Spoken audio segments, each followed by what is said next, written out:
وما كان لنفس أن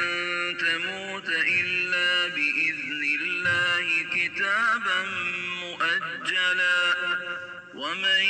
يرد ثواب الدنيا نؤته منها ومن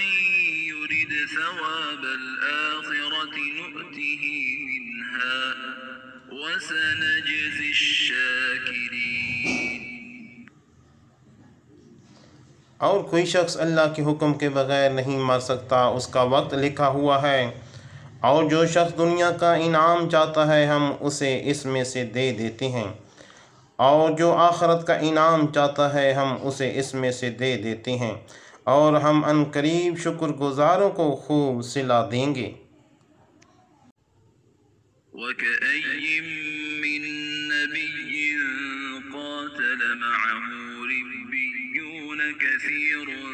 فَمَا وَهَنُوا لِمَا أَصَابَهُمْ فِي سَبِيلِ اللَّهِ وَمَا ضَعُفُوا وَمَا اسْتَكَانُوا وَاللَّهُ يُحِبُّ الصَّابِرِينَ۔ اور کتنے ہی انبیاء ایسے ہوئے جنہوں نے جہاد کیا، ان کے ساتھ بہت سے اللہ والے اولیاء بھی شریک ہوئے، تو نہ انہوں نے ان مصیبتوں کے باعث جو انہیں اللہ کی راہ میں پہنچی ہمت ہاری، اور نہ وہ کمزور پڑے اور نہ وہ جھکے، اور اللہ صبر کرنے والوں سے محبت کرتا ہے۔ وَمَا كَانَ قَوْلَهُمْ إِلَّا أَن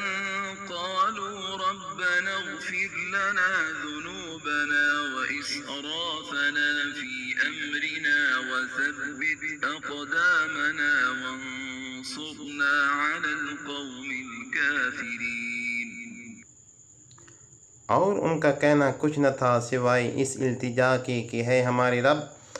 ہمارے گناہ بخش دے اور ہمارے کام میں ہم سے ہونے والی زیادتیوں سے درگزر فرما، اور ہمیں اپنی راہ میں ثابت قدم رکھ، اور ہمیں کافروں پر غلبہ عطا فرما۔